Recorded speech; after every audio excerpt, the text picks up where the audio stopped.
turma, seja muito bem-vindo a mais um episódio do Redcast, podcast da Rede que foi elaborado, que foi idealizado para ajudar você, empreendedor, a se dedicar a cada dia mais, de uma forma mais estruturada ao crescimento do seu negócio. Aqui a gente vai tratar sempre de assuntos aplicáveis ao teu negócio, independentemente do tamanho, do porte, do segmento que você atua, e sempre vai ser um prazer, claro, estar batendo esse papo com você. Eu sou Leonardo Aguiar, o seu host, e hoje tenho o prazer de receber aqui no Redcast um cara que entende tudo de LGPD, Rafael Pimenta. Seja muito bem-vindo, Rafael, CEO, fundador da Data Secret.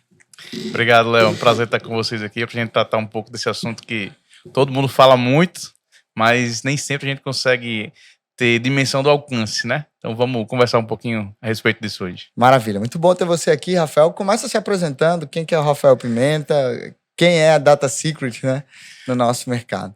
Vamos lá. Meu nome é Rafael Pimenta, você me apresentou, eu sou formado em Direito, fiz mestrado recentemente na Universidade Federal do Rio Grande do Norte, atuo como advogado, mas mais recentemente a gente fundou a Data Secret, que é uma empresa fruto dos estudos do mestrado da UFRN. Nosso mestrado, a gente desenvolveu trabalhos tratando sobre proteção de dados pessoais, e com isso nós observamos a necessidade do mercado local de ter uma empresa que fosse especializada na prestação desse serviço. Então a gente montou uma estrutura, né? A gente modelou um negócio, pensou ali num serviço que fosse adequado a todos os tipos de organização, tamanhos, para que a gente pudesse prestar essa consultoria capaz de deixar aquelas empresas, né, aptas a se sentirem adequadas em conformidade com essa nova legislação. É novidade ainda, mas todo mundo vai precisar fazer uns ajustes maiores ou menores, e a gente está no mercado exatamente para prestar essa assessoria. A gente modelou um serviço com base em eixos que são capazes de, com um único contrato, a nossa ideia era essa: a partir de um único contrato, a gente deixaria uma empresa em conformidade com a legislação. Então a gente tem segurança da informação, tem a parte de processos voltados à legislação de proteção de dados, né? Bem específico, e a parte jurídica. Então a gente fez esse combo aí, e de treinamento. Fizemos esse combo para poder ter um serviço completo. Uau, parabéns pelo serviço. Tenho certeza que na nossa audiência tem muitos empreendedores que precisam disso, e já fica aqui a dica. Rafael, a Lei Geral de Proteção de Dados, ainda de certa forma, ela já tem um tempo que foi promulgada, né? Mas pelo fato de ter iniciado aí, o ato de fiscalização através da agência, a gente vai bater um papo sobre isso, acabou que ultimamente a gente tem ouvido falar mais, e ainda existem, por ser um assunto relativamente novo, muitas dúvidas sobre como se adequar, sobre o que é mais importante. Eu queria falar um pouco, iniciar o nosso papo falando sobre a motivação dessa legislação, né? O que motivou legislações, no caso, nesse sentido? Qual que é a base, qual que é o princípio central da Lei Geral de Proteção de Dados? Beleza, vamos lá. A proteção de dados, as legislações de proteção de dados ao redor do mundo, ela tem algumas premissas. Tem uma premissa que é mais técnica, chamada de autodeterminação informativa, que a gente nem precisa se debruçar muito sobre ela. Mas tem duas premissas que nós conhecemos, bem do nosso cotidiano, e a gente pode tratar delas aqui de forma bem tranquila. A primeira delas é a privacidade, e a segunda, a transparência. Certo? Então, eu preciso... O que é a privacidade, né? Qual é o alcance dessa premissa? Eu preciso ter a garantia de que nem todos os meus dados estão acessíveis por qualquer pessoa, ou por qualquer organização, ou por qualquer organização. E a transparência precisa me garantir que eu preciso saber o que está sendo feito com os meus dados. Então eu tenho essa dualidade aí, né, de privacidade e transparência. O que acontece? A gente está no mundo hiperconectado. A gente tem smartwatches, smartphones, smart TVs, tudo hoje está na internet das coisas, tudo é smart, exatamente. Está nesse contexto de internet das coisas. O que significa isso? Que tudo está conectado à internet. Cada momento, cada passo que você dá, literalmente, você tem smartwatches que monitoram seus passos, né? Seu sono. Exatamente. Cada coisa que você faz está sendo monitorado e está alimentando um banco de dados gigantesco. Sem que nós soubéssemos, essas informações nossas, né, são de nossa propriedade, as informações são nossas, elas estavam sendo mineradas e processadas, utilizadas por grandes corporações para ganhar dinheiro em cima desses nossos dados, sem que nós nem soubéssemos. Isso não seria legítimo, né? A gente imagina alguém usar uma coisa sua sem que você saiba ganhar dinheiro por trás disso. Né? Não é razoável que isso aconteça. Uhum. Em decorrência disso, uma resolução, uma solução oriunda do direito, exatamente isso. Por que o direito serve? Quando a gente está numa situação meio um faroeste, sem lei, a gente precisa ter uma regulamentação para quê? É proibido usar dados pessoais? Não. Os dados pessoais vão continuar sendo utilizados, até porque existem pessoas que dizem que eles são o novo petróleo, e tão valiosos, né? O CEO da Mastercard, a Jair Banga, disse essa frase aí no evento, em 2019. E isso aí acabou sendo famoso, se tornando famoso. Essa frase ficou célebre, né? O que acontece é que essas informações, elas precisam ser regulamentadas. Elas vão continuar sendo utilizadas, mas de acordo com algum regulamento, para que nós possamos ter essa proteção de forma a garantir a nossa privacidade e a transparência de como esses dados são manejados. E para o próprio usuário, né? Muitas vezes, obviamente, desde que ele esteja de acordo, que tenha um consentimento e tantas outras coisas que a gente vai conversar ao longo do dia, acaba sendo bom. Então, imagina, eu entro lá, eu tenho um filho hoje de 9 meses, né? O Luca, meu filho mais novo. E daí eu entro no site da Amazon, compro fraldas e ele fala, olha, Leonardo, você pode comprar aqui também um sabonete, enfim, ele utiliza aquele dado para poder melhorar e qualificar essa oferta. E quantas vezes eu já não aceitei? Isso é verdade, eu vou precisar mesmo, eu vou aproveitar e vou comprar. Então, assim, quando bem utilizado, né, esse dado, ele gera benefício para o usuário também, e obviamente que a regulamentação ela cai como uma luva para explicar para o usuário o que é que ele pode esperar daquilo e também, naturalmente, passar para os empreendedores, né, para as empresas, como eles devem se portar diante de tudo isso, diante desse contexto. Existem muitas dúvidas, muitas vezes, Rafael, sobre o que é um dado pessoal, né? Hoje, todo mundo meio que sabe que precisa se adequar à legislação, mas ao mesmo tempo, às vezes pela falta de conhecimento, às vezes fica temendo usar qualquer tipo de dado. O que exatamente a lei trata? Vamos lá. A lei traz um conceito que é técnico e aparentemente, assim, quando a gente vai fazer uma leitura, parece meio vazio. O que a lei diz? Dado pessoal é uma informação relativa a uma pessoa natural identificada ou identificável. Tá lá, esse é a definição técnica, né? Que está lá previsto na LGPD. O que acontece? Não diz muito. Quando a gente vai interpretar esse conceito, a gente chega ao seguinte detalhamento, assim, para a gente conseguir compreender de forma melhor. Dado pessoal é aquilo que permite identificar uma pessoa. Imagine um funil. Se eu chego aqui e digo seu nome completo, imediatamente eu consigo lhe identificar. Se eu pego aqui uma informação como seu CPF, isso também me permite lhe identificar diretamente. Só que existem informações que, de forma conjugada, permitem uma identificação. Então, existe a identificação imediata, que eu bato o olho e já consigo identificar, e a informação mediata, que seria decorrente de um agrupamento de outras informações. Então, se eu pegar aqui seu endereço profissional, sua matrícula do trabalho, a sua profissão e, quem sabe, seu e-mail, por exemplo, essas informações isoladas talvez não sejam capazes de permitir a sua identificação. Mas quando eu conjugo essas informações, aí elas permitem. Então, nesse contexto, quando elas estão conjugadas e permitem a sua identificação, elas também são dados pessoais. Entendi. Ou seja, se a gente vai analisar contextualmente, isso vai ser analisado contextualmente.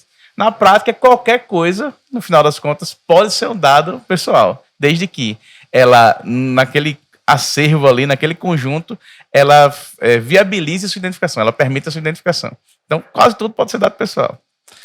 A diferença disso, Léo, é que a lei traz umas categorias especiais de dados pessoais. Mas isso aí dados sensíveis, exato. Legal. A gente vai falar sobre isso. Então, Rafael, por exemplo, quando a gente trata de empresa, não se aplica, por exemplo, a dados empresariais? Não. Como elas não são capazes de identificar uma pessoa especificamente, então a LGPD ela não veio para proteger dados de pessoas jurídicas, ela veio para proteger dados de pessoas físicas. Isso não significa que os dados de pessoas jurídicas não estejam protegidos pelo direito. Eles são protegidos, mas não pela LGPD. Por uma outra lei específica e já eram, no caso, protegidos. Propriedade intelectual, enfim.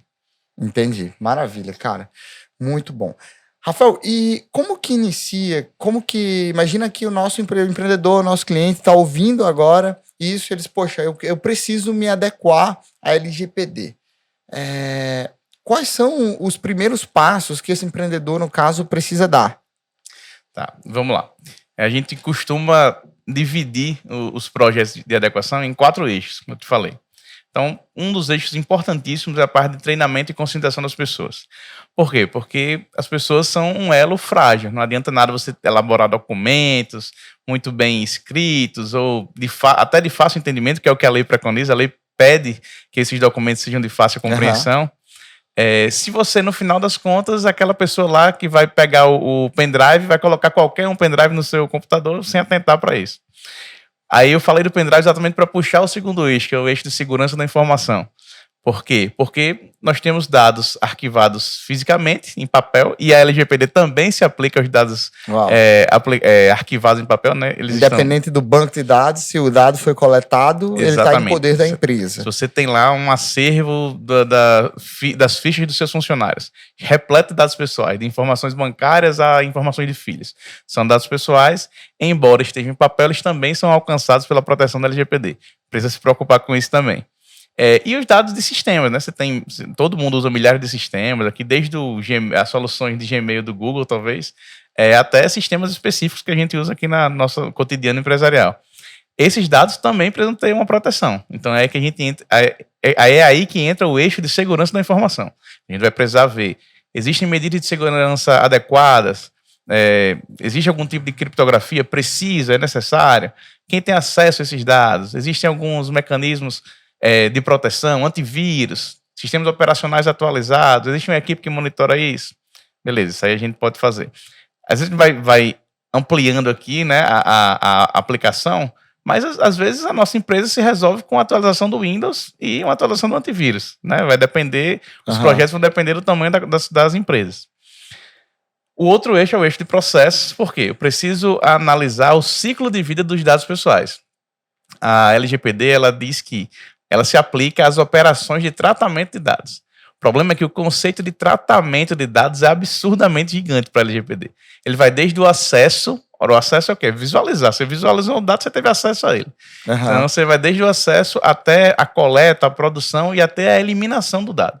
Ou seja, você tem um ciclo completo. É de onde o dado entra na sua empresa até onde ele sai.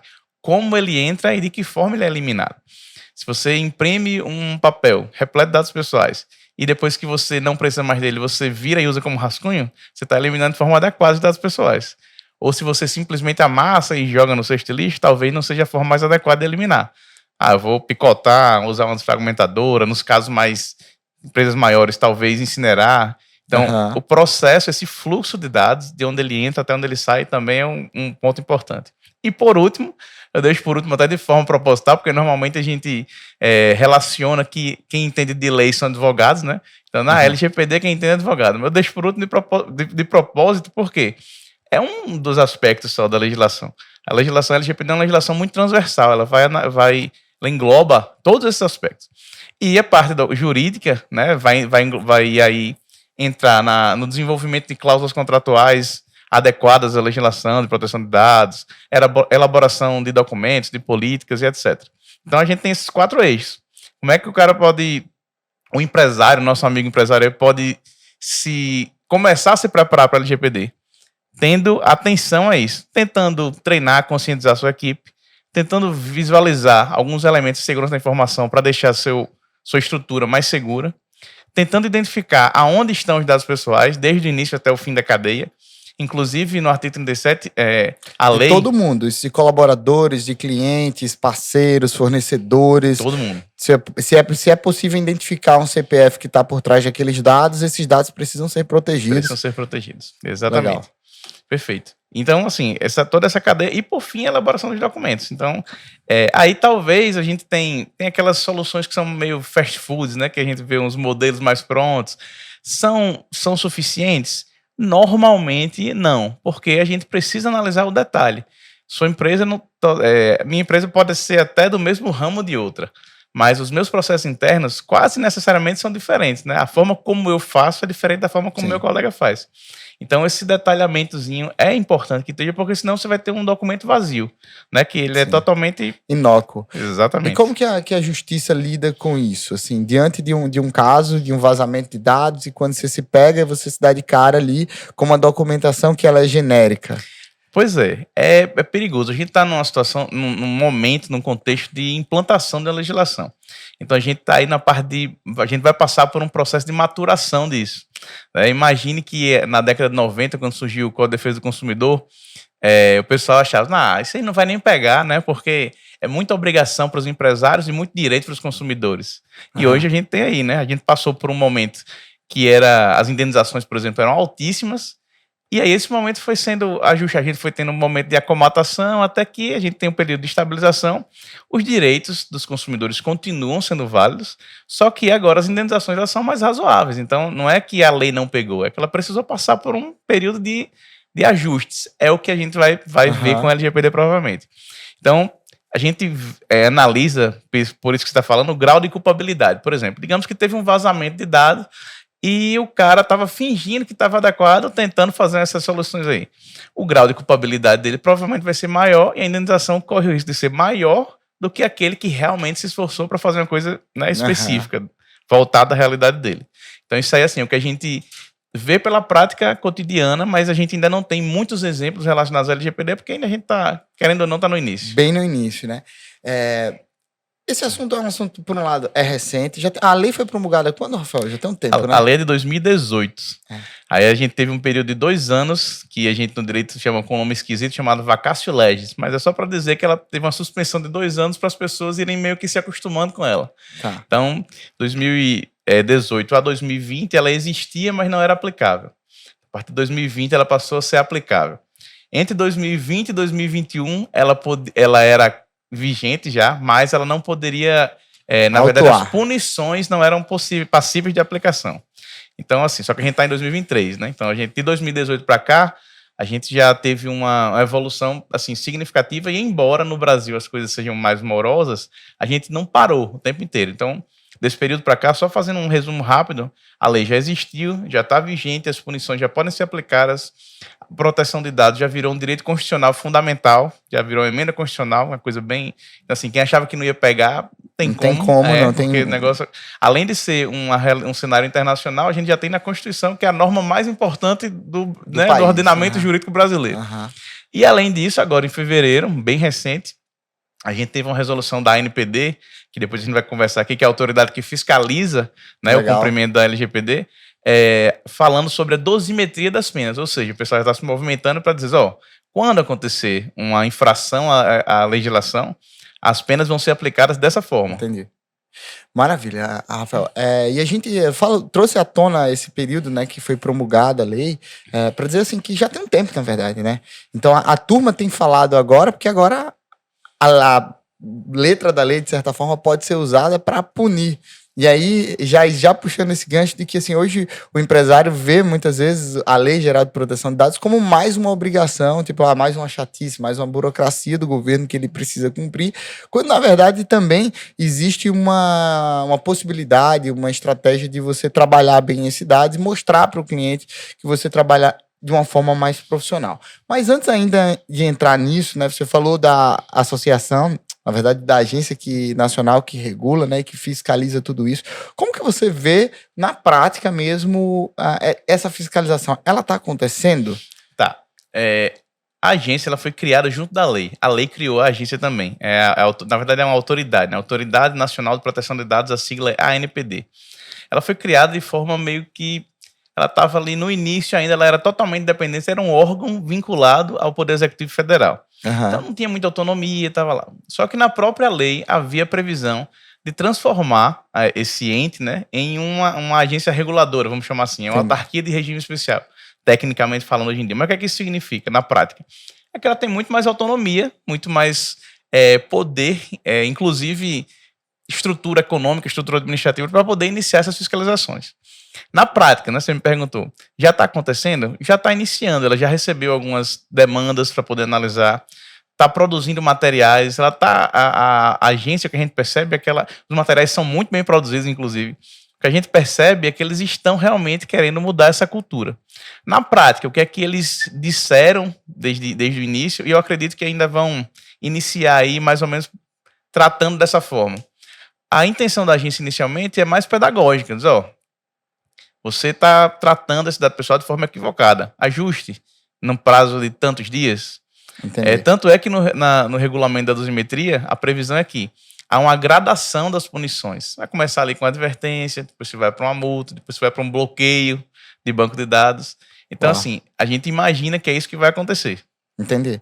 Então, às vezes as pessoas mais próximas, a gente conversa e tem a impressão de que a coisa não pegou ainda, porque eu particularmente recebo todo dia ligações indesejadas, em vários momentos já usei, no caso, estratégia de recusar, de bloquear número.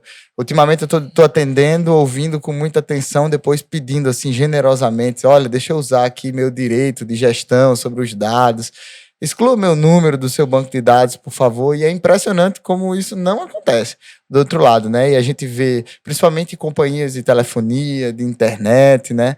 A turma que trabalha muito com telefone para vender acaba infringindo bastante e gerando, inclusive, no próprio empreendedor, né? Que está aí do outro lado nos ouvindo, a sensação de que, poxa, não está valendo ainda, a coisa não pegou ainda como tem que ser. E pode, inclusive, gerar a falsa imagem de que não é tão urgente assim essa implantação. Como você avalia isso, Rafael? Isso. Existem algumas obrigações que a lei nos traz e a gente pode visualizar, a gente já pode exercer esses direitos, né? Vou até trazer de novo o paralelo com o Código de Defesa do Consumidor. Hoje em dia é muito mais comum as pessoas chegarem e usarem esse argumento. Meus direitos de consumidor estão sendo violados aqui, né? Resolvo. Uhum. Já existem pessoas dando o chamado carteiraço LGPD, né? A carteirada LGPD, que é exatamente isso. É você chegar e perceber que seu direito como titular de dados está sendo violado e indo lá fazer reclamações. Acontece na prática, lá vai acontecer. Onde? Na autoridade? Isso, você vai começar, vai ser muito parecido com você deu o exemplo da telefonia, vai ser muito parecido. Eu não sei se os nossos colegas aqui, você já usou, por exemplo, a Anatel para reclamar. Eu já usei milhares de vezes. Evita inclusive várias demandas judiciais e resolve. Uhum. Na Anatel, pelo menos, é bem tranquilo, assim, várias demandas minhas pessoais já foram resolvidas por meio de um chamado na Anatel. Como é que deve ser? Como é que deve acontecer na prática? Você vai lá e entra no site de determinada operadora e uma das obrigações é que eles disponibilizem um canal de atendimento. Nas operadoras mais famosas que a gente conhece aqui, já existe esse canal. Então, se você for lá, vai ter um site chamado Portal da Privacidade, vai ter uma política de privacidade e vai ter um contato lá do encarregado de dados, que é a pessoa responsável pela gestão do programa de privacidade da empresa. Que é uma obrigação legal nomear essa pessoa. A lei prevê, inclusive, que recomenda fortemente que o nome e o contato dela estejam no site da empresa. Então, nessas empresas maiores já existem, já tem lá. Se for pesquisar direitinho, Portal da Privacidade, você vai lá e encontra, vai ter o contato do encarregado. Você vai fazer uma reclamação, vai formalizar uma reclamação para ele. Se isso não resolve, ele vai ter um prazo para resolver isso. A lei prevê 15 dias. Né? Se você precisar de mais tempo, você justifica, mas você tem que fazer um contato com você que está pedindo. Você está reclamando, você vai dizer, eu como encarregado vou ter que dizer, Léo, eu não consegui resolver em 15 dias, vou justificar, mas vou lhe dar alguma resposta. É direito seu. Não resolveu em 15 dias, não tive resposta. Aí você vai lá, aciona a NPD. Tem lá, hoje em dia, tem um campozinho, petição do titular. Aí você vai e abre a reclamação. Então, assim, isso já é recente, é bem recente, na verdade, mas já está sendo disponibilizado e eu acredito que a gente vai começar a ver algum resultado. Né? Exatamente, vai começar a ver algum resultado. Perfeito. Porque quando isso começa a mexer com o consumidor, né, com o titular do dado que está lá do outro lado, que está se sentindo incomodado, que está se sentindo, no caso, invadido, isso acaba, enfim, repercutindo. É interessante você trazer, né, sobre essa obrigação da lei. A lei, ela é horizontal para todo mundo. Houve até um instrumento complementar, salvo engano, que permitia um tempo maior de adequação para os pequenos negócios. Mas esse prazo também já foi, isso terminou em 2021, né? Mas, assim, independentemente, pelo menos o meu entendimento, me corrija se eu estiver errado, Rafael, sobre a lei, é que a lei ela vai ser aplicada de uma forma horizontal, porque os princípios, a privacidade do titular do dado, ela precisa ser preservada, como você mencionou, independentemente se é uma empresa de grande porte, uma corporação, ou se é um pequeno negócio que está ali por trás. É isso mesmo, né? Exato. A distinção aí vai ser o tamanho do projeto, né, que vai ser desenvolvido. Se você tem uma empresa menor, uma pequena empresa, microempresa, startup ali começando, você vai ter um pouco menos de trabalho do que uma grande corporação. Esse instrumento que você falou, instrumento normativo que veio, foi também editado pela ANPD. Foi a resolução número 2 da NPD, de 2021, salvo engano. Vou até omitir o ano, mas é o número 2, para não me equivocar. Mas o que acontece é o seguinte, seria inviável exigir dos pequenos empresários a mesma profundidade, a mesma proporção, o mesmo rigor que a gente exige de uma empresa gigantesca. Até né? porque o volume de dados que esse pessoal está lidando é muito menor, né? E isso aí foi o que você falou é crucial, porque, por exemplo, se eu sou, em tese, uma pequena empresa, mas o meu volume de dados é alto, eu não me aplico mais como um agente de pequeno porte. Entendi. Então, esse é um dos elementos lá. A lei traz alguns aspectos que você precisa considerar. Se você trata, por exemplo, se você tem um faturamento superior àquela previsão lá de 4,8 milhões para micro e pequenas empresas, você não se aplica mais como agente de pequeno porte. Uhum. Se você trata dados de crianças, ou dados de crianças e adolescentes, ou dados sensíveis, você não se enquadra mais como agente de pequeno porte. Me dá mais exemplos de dados sensíveis. Vamos lá. Dados sensíveis, a lei traz dados sensíveis como aqueles que têm um potencial de discriminação muito premente, assim. É uma coisa muito específica. CPF. Não, por exemplo, e a lei traz os exemplos. Então, origem étnica ou racial, dado sensível. Informações sobre biometria, sobre vida sexual, filiação a partidos, sindicatos, organizações religiosas, dados relativos à saúde, todos esses são informações que a lei considera sensível. Como decorrência disso, a lei percebeu que esses dados precisam de uma proteção mais rigorosa. Então, a consequência disso é exatamente isso. Se eu trato algum dado desses, que eu citei aqui, eu vou precisar ter um cuidado maior com eles. Né? Então, no meu registro lá de operações de tratamento, que é outro documento que a lei exige como obrigatório, eu vou ter que dizer, as medidas que eu adoto para isso aqui são essas e essas, porque são dados sensíveis, eu tenho mais rigor com o tratamento desses dados. Tratamento de crianças e adolescentes. É necessário o consentimento do pai, da mãe ou do responsável. Então, aquilo que eu falei para você sobre consentimento aqui, no caso das crianças e adolescentes, é obrigatório por lei. Ele precisa ter um documento assinado dizendo que autoriza o tratamento de dados. Por quê? Porque é um dado de pessoas vulneráveis, por natureza. Eles são vulneráveis, né, pela própria condição deles, de crianças. Então, precisa ter um cuidado maior com ele, e a lei também se preocupou com isso e previu isso expressamente. Isso inclui, por exemplo, imagina que o nosso cliente está fazendo um history para divulgar o serviço dele e acaba filmando, por exemplo, uma criança, um adolescente na sua loja.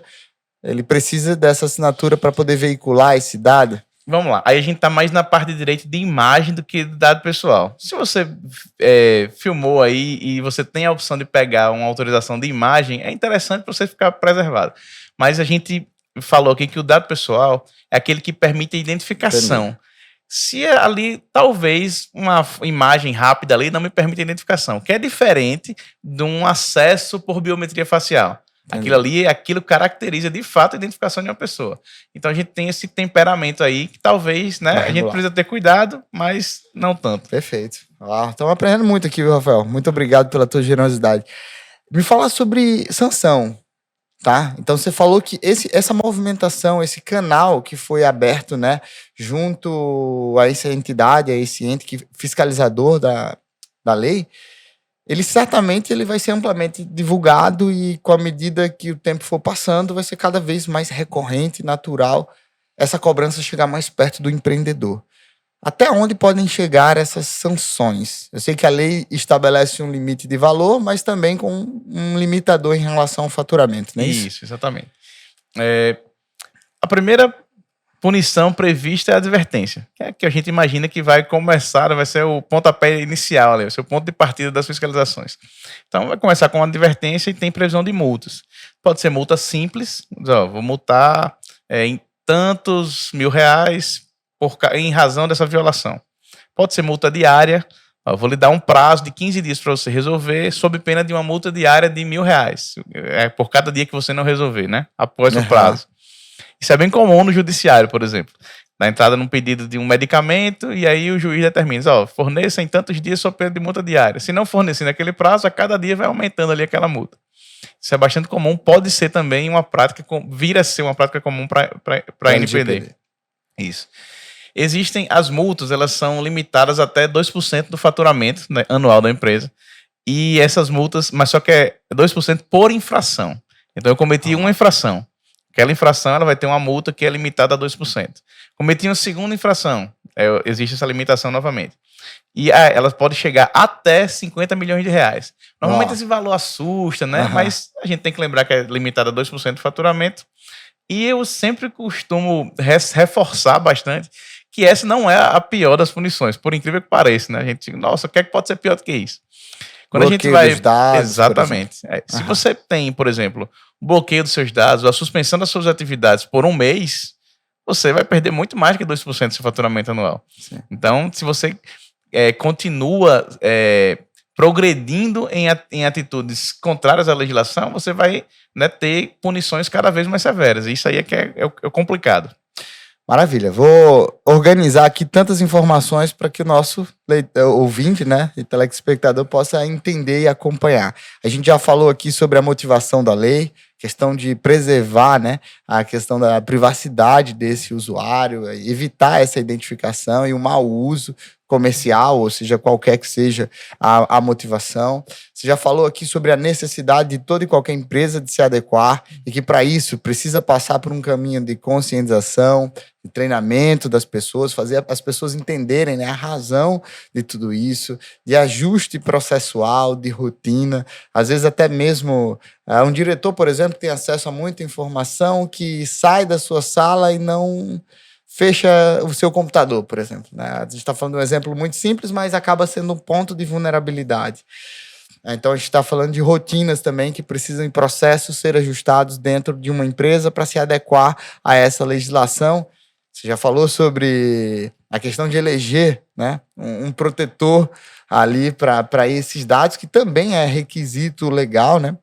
Alguém que seja responsável por gerenciar tudo isso, enfim. E também sobre ajustes e produção de documentos jurídicos que sejam alinhados a esses requisitos. Muito interessante tudo isso, tá, Rafael? Muito interessante mesmo. Eu queria começar agora a orientar o nosso ouvinte sobre esses aspectos de uma forma mais aprofundada, tá? A lei, ela prevê, por exemplo, que você falou lá no início do episódio que o proprietário do dado, ele precisa, além de dar o consentimento, ele ter gestão sobre isso, né? Ou seja, ele decidir se ele vai manter aquele consentimento, se ele quer editar algum tipo de dado. E a gente vê que no mercado as empresas, muitas vezes, elas não possuem infraestrutura para isso, para conceder, por exemplo. Eu adoraria hoje saber qual era o canal de várias empresas que eu vejo que infringem essa regra. Existe uma forma simples de atender isso? Dizer assim, acho que a própria divulgação, né, do nome, do contato, de repente, do gestor de dados da organização pode ser um mecanismo simples, né, Rafael? E até que ponto ele é aderente? Então, imagina que o nosso ouvinte tá acompanhando até aqui esse episódio, ele vai lá e coloca no site deles, olha, na minha empresa, o responsável é fulano de tal, o contato dele é esse. Diante de um juiz, isso é suficiente para dizer que a lei funcionou? Que, assim, existia um canal para que o proprietário do dado ele pudesse fazer algum tipo de gestão? Sim. Se a gente estiver tratando especificamente dessa obrigação, que é a nomeação de um encarregado, e a disponibilização de um canal, a lei não tem nenhuma previsão expressa dizendo a forma pela qual isso deve ser disponibilizado. Você lá dá um e-mail, você coloca um formulário, um fale conosco, desde que, preferencialmente, dirigido a esse cumprimento da obrigação da legislação de proteção de dados, da LGPD, aí você está satisfazendo aí suficientemente. Tem até um detalhe, que, por exemplo, para empresas de pequeno porte, né, para agentes de tratamento de pequeno porte, como a ANPD denominou, a designação do encarregado não é obrigatória, ela é flexibilizada nesse aspecto. Mas continua sendo uma boa prática, né? Então, se for, não é obrigado, mas eu consigo nomear, coloca lá. Mas o canal de contato não, continua sendo exigido. Então, separar, né? Então, tem várias obrigações. Então, você pode não nomear um encarregado, se você for autorizado a não fazê-lo, né? Se você se enquadrar como um agente de tratamento de pequeno porte. Mas o canal de comunicação precisa estar lá. Para que serve esse canal de comunicação? Para permitir que o dono do dado, né, nós, os titulares de dados, possamos chegar lá, como você falou. Eu adoraria saber esse contato de inúmeras empresas, para que eu possa chegar lá e dizer, ó, quero fazer uma reclamação porque eu estou achando que meu dado não está sendo bem tratado. Se ele entrou em contato comigo, por quê? De onde veio essa minha informação? Isso aí precisa ter lá. Legal, Rafael. Um outro assunto que eu queria dar uma aprofundada com você seria sobre a questão da segurança da informação. Eu fiquei pensando aqui do ponto de vista processual. Então, imagina uma empresa, sei lá, que tem 30 colaboradores que precisam utilizar o sistema e que, naturalmente, o empreendedor, às vezes, ele tem uma limitação tecnológica em relação a esse acesso de dados, né? Por exemplo, lá em 2018, salvo engano, já aconteceu de alguém meio que copiar ali vários arquivos da nossa empresa. A gente, graças a Deus, tinha tecnologia, rastreamento, conseguiu identificar quem foi que fez esse movimento, né, de copiar, de recortar dado e informação. Não eram necessariamente dados pessoais, mas é o que poderia acontecer. Eu estou usando esse exemplo para dizer o seguinte: certamente que essa é uma preocupação do empreendedor. Eu tenho muitas cabeças, muitos atores dentro desse universo e existe um nível baixo de governança, ou seja, de possibilidade de investimento, né, no pequeno negócio. Existem formas hoje, você vê a tecnologia ajudando ou dificultando esse trabalho de adequação LGPD. Existe uma forma razoável de você implantar sem investir muito, porque quando a gente começa a falar muito sobre essas várias possibilidades, né, de enquadramento que a lei traz, talvez gere no empreendedor até um medo, dizer assim, meu Deus, eu não tenho como me adequar não, porque é tanta exigência que eu não vou conseguir me adequar. Como você avalia isso, Rafael? Exato. Na verdade, você tem um acervo assim, de exigências que, se você for analisar detidamente, você talvez vai precisar investir demais.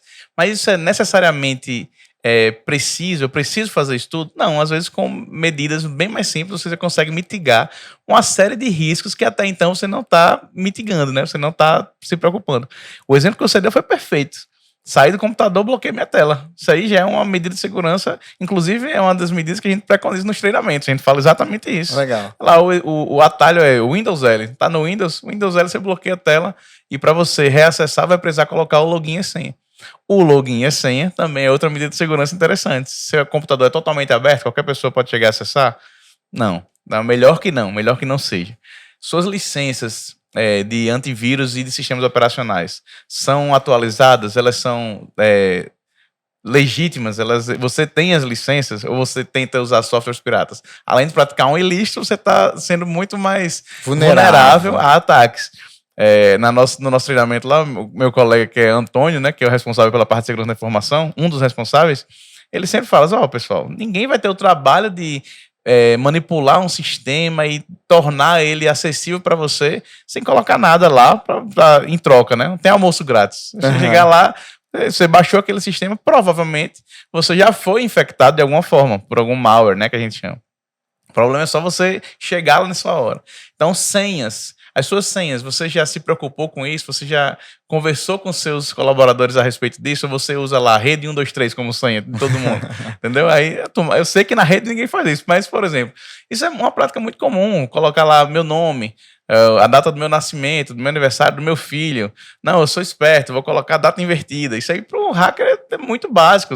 A gente tem uns programas que eu posso até disponibilizar para vocês, uns sites, para o pessoal ter uma estimativa de em quanto tempo, na força bruta, um hacker consegue quebrar uma senha. Uau. Isso aí, uma senha dessa, o cara quebra em 30 segundos, 2 minutos. Então, com alguns mecanismos, né, você criar senhas mais complexas, você ter uma senha para cada sistema ou serviço que você utiliza, mas como eu vou fazer isso? A gente vai tratar, analisar, por exemplo, hoje existem soluções chamadas cofres de senhas. Se você pegar uma solução dessa confiável, não pode ser qualquer uma também, você vai poder gerenciar suas senhas. Ele cria senha para você. Hoje em dia eu uso os cofres de senha, não sei quase nenhuma senha minha mais. Eu decoro 2 ou 3, que é as que eu uso mais, porque a recomendação dos estudos dos técnicos em segurança da informação é para que nós tenhamos, de fato, uma senha para cada sistema que eu utilizo. Só que a gente usa centenas de senhas. Se a gente parar para pensar, eu não consigo memorizar 100 senhas, cada uma delas com 20 caracteres, né? Usando maiúsculas, minúsculas, números, caracteres especiais, para poder tornar aquele acesso mais difícil, né? Mas como é que eu vou viabilizar isso pessoalmente na prática? Então, esse é outro exemplo lá para a gente, na prática cotidiana corporativa. com esses mecanismos, eu não preciso investir 50 mil reais no firewall, mas eu estou lá me preservando de vários modos que até então eu não fazia. Esses aí são elementos de segurança da informação, vão dar um upgrade na sua empresa também com relação ao LGPD, né, porque você está protegendo os dados, e você não vai gastar nada com isso, né? São práticas, o esforço é você sair daquela inércia, que é normal, até então a gente não tinha nenhuma obrigação, ninguém se preocupava com isso, isso não era realidade, para um novo cenário a partir do qual a gente precisa se preocupar com isso. E se isso já tem conexão com a documentação jurídica, né, minimamente já mostra uma boa fé para a justiça, né, para o poder judiciário. Diz assim, olha, eu me preocupei com isso, eu parei, eu redigi os documentos solicitados pela legislação, tenho, obviamente, alguma limitação orçamentária, mas eu tomei tantos cuidados e, de certa forma, isso já demonstra, no caso, muito boa fé.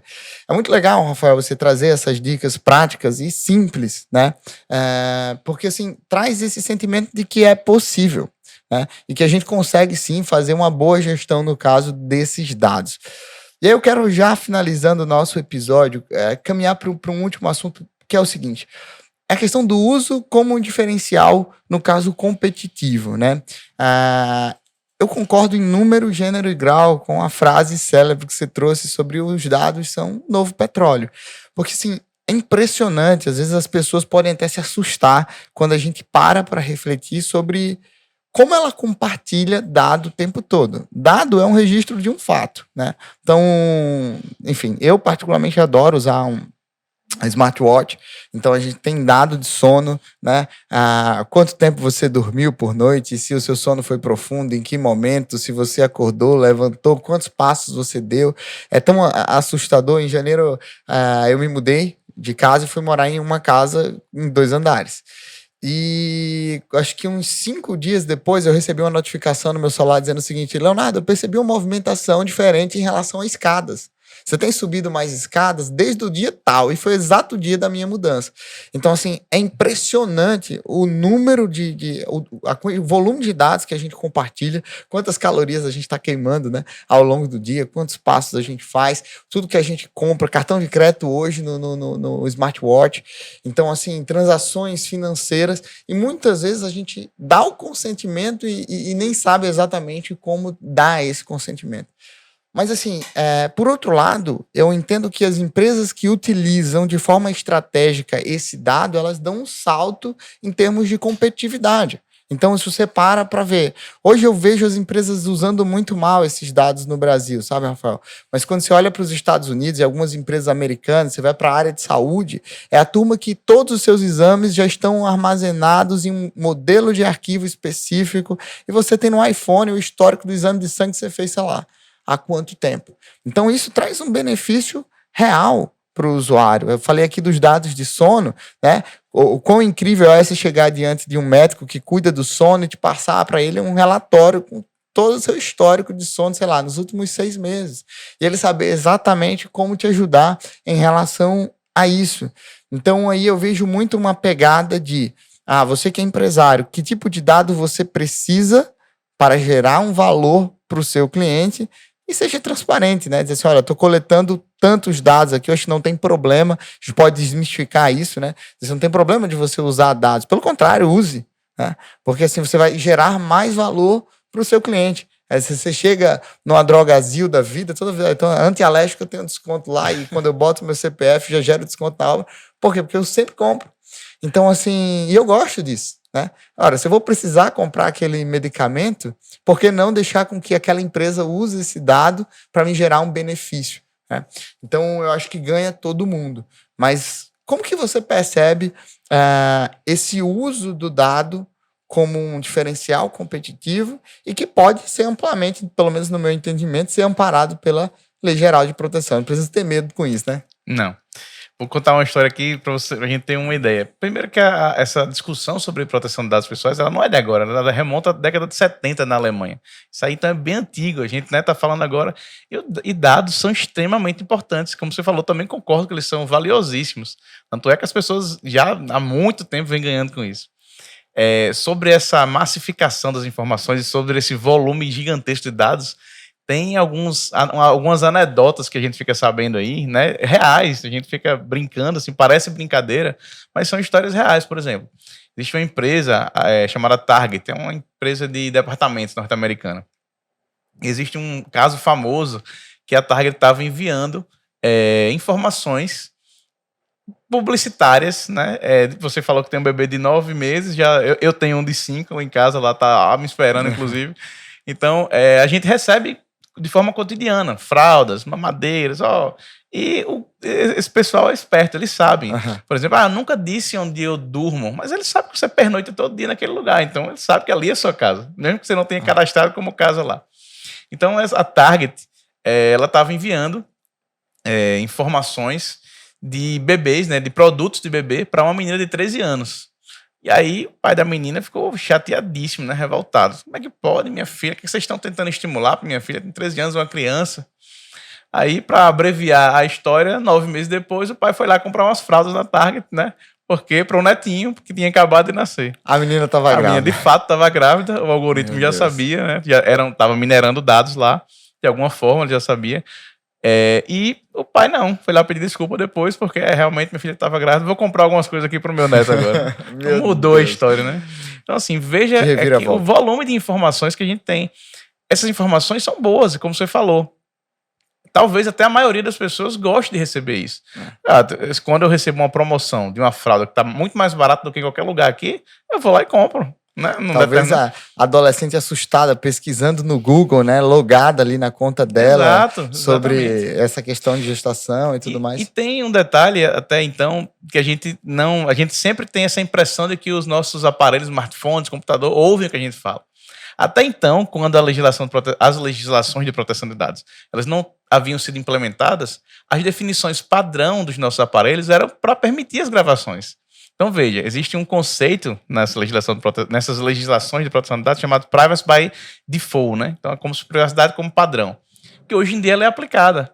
Como é que na prática eu vejo isso? Seu celular hoje em dia não pode gravar desde que você autorize, é o contrário. Ele, por padrão, ele vem proibindo a gravação da sua voz. E aí, se você vai usar, você tem que clicar lá. Você vai lá e clicar autoriza. Ligar. Durante o uso do app, autoriza, não sei o quê.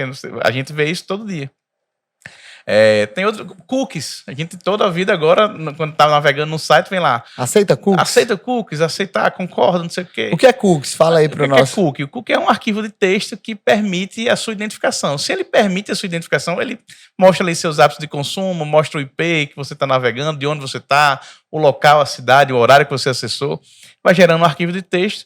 Na teoria não, de fato, isso acontece para tentar otimizar a sua experiência como usuário naquele site. Isso é bom? É ótimo, pode ser que aconteça. Só que o que acontecia? Como ele lhe identifica, é um dado pessoal também. Então, veja, seus hábitos, seu histórico na internet pode ser um dado pessoal, seus hábitos de consumo podem ser dados pessoais, desde que ele identifique. Como ele identifica, ele também precisa estar de acordo com o LGPD. Por isso que agora, todo site, que até então a gente não via isso, tem esse aviso de cookies. Aceita cookies? Exatamente. É uma conformação dos sites relacionados à LGPD. Então, seu site também precisa estar de acordo com o LGPD. E o empreendedor pode negar acesso ao site se o usuário diz, não quero compartilhar os cookies? Existem os cookies essenciais. Então, a gente recomenda que, por padrão, Privacy by Default, né, que eu acabei de falar, privacidade como padrão, no seu site você só coleta os cookies essenciais. Se ele não permitir, a gente já tem que avisar lá na política de privacidade do site, dizendo, se você não permitir nem os essenciais, você vai ter dificuldade de navegação. Né? Então, assim, isso tudo é LGPD. Né? A gente está falando aqui só de aspectos relacionados ao LGPD. E às vezes a gente nem para pensar. Mas são dados, é a sua privacidade. Mas, arrematando aqui, os dados são extremamente importantes, a gente gosta disso. Só que eu tenho que ter a opção de, se eu preferir, eu não ser importunado com esse tipo de publicidade direcionada. Né? O cenário é mais ou menos esse. Eu não posso ser obrigado a aceitar que você minere meus dados e me dê algumas coisas que eu não estou interessado em receber. É a transparência e a privacidade que a gente falou no começo. Perfeito, Rafael. Para a gente finalizar, diante de assuntos complexos e que geram muita polêmica e que são profundos, né? Que a gente precisaria aqui de horas e horas e horas para ficar aprofundando isso. Diante desse tipo de assunto, eu gosto de lidar com princípios. Assim, olha, eu não sei todas as regras, mas se eu souber de princípios, eu vou minimamente, em um momento de dúvida, saber como agir. Se você olha para esse empreendedor que está nesse momento querendo se adequar à LGPD, resume o episódio em princípios. Que princípios seriam esses? O primeiro princípio é da transparência sempre, e da finalidade. Você sempre vai precisar ser transparente, dizer ao seu cliente, ao seu usuário, quais dados você vai precisar dele e para quais finalidades você está coletando aqueles dados. O primeiro aspecto é esse. Então, isso já resume bastante. O segundo ponto, para processos, por exemplo, no eixo de processos. Colete a menor quantidade de dados possível. Só que é necessário. E livre-se dele assim que você puder. Se você não precisa mais daqueles dados, se livre deles. Só que essa análise precisa ser criteriosa, né? Não é simplesmente porque alguém pediu para você excluir que você vai aceitar excluir os dados. Porque pode ser que você precise daqueles dados. Inclusive, a lei autoriza a guarda desde que devidamente justificada. Então, não é porque você pediu, por exemplo, empresa de telefonia, eu quero que você exclua todos os meus dados. A empresa pode lhe responder dizendo, Léo, eu não vou excluir porque eu tenho o direito de guardar por tanto tempo com essa finalidade amparada legalmente. É possível. Porque o consentimento é só uma das hipóteses de tratamento de dados. Então, primeiro ponto é exatamente esse, a transparência e a finalidade fale. E o segundo é exatamente esse, você simplesmente colete a menor quantidade de informações possível e livre-se delas o quanto antes, de forma adequada também. Perfeito. E permita com que o usuário se comunique, né, com você. Abra um canal ali. Abre um canal de Eu acho que esse é uma grande dica. Maravilha, Rafael. Que está relacionado à transparência, né? Quando Sim. você está sendo transparente, você tem esse canal aberto com o seu cliente. Maravilha. Como que o nosso ouvinte te acha nas redes sociais, acha a Data Secret e consegue ali acessar o conteúdo de vocês? O site da Data Secret é datasecret.com.br e o Instagram é @datasecret.br. A gente vai ter lá, compartilha uns conteúdos interessantes, dicas de segurança da informação também. Tem um material bacana. Vocês podem seguir, vai ser um prazer tê-los lá conosco. É isso aí, Rafael Pimenta. Muitíssimo obrigado, Rafael, pela sua participação, por ter aceitado o convite e por tamanho, desenvoltura que entrega. Você entregou muito no nosso episódio hoje. Muito obrigado. Valeu, Léo. Um grande prazer estar aqui com vocês. Eu que agradeço pela oportunidade. Valeu. E você que está acompanhando a gente desde o nosso primeiro episódio da primeira temporada, muito obrigado pela sua audiência. Acompanha, se inscreve aqui no canal da Rede. Não deixa de compartilhar cada um desses episódios. Eu tenho certeza que você tem pelo menos uma dezena de amigos empreendedores que precisam, assim como você, ajustar os seus processos para fazer o seu negócio crescer do jeito certo. Tenho certeza que depois do episódio de hoje, você não vai tratar e perceber os dados da sua empresa da mesma forma. E é isso aí. Muito obrigado pela tua companhia até aqui. Te vejo no próximo episódio do Redcast.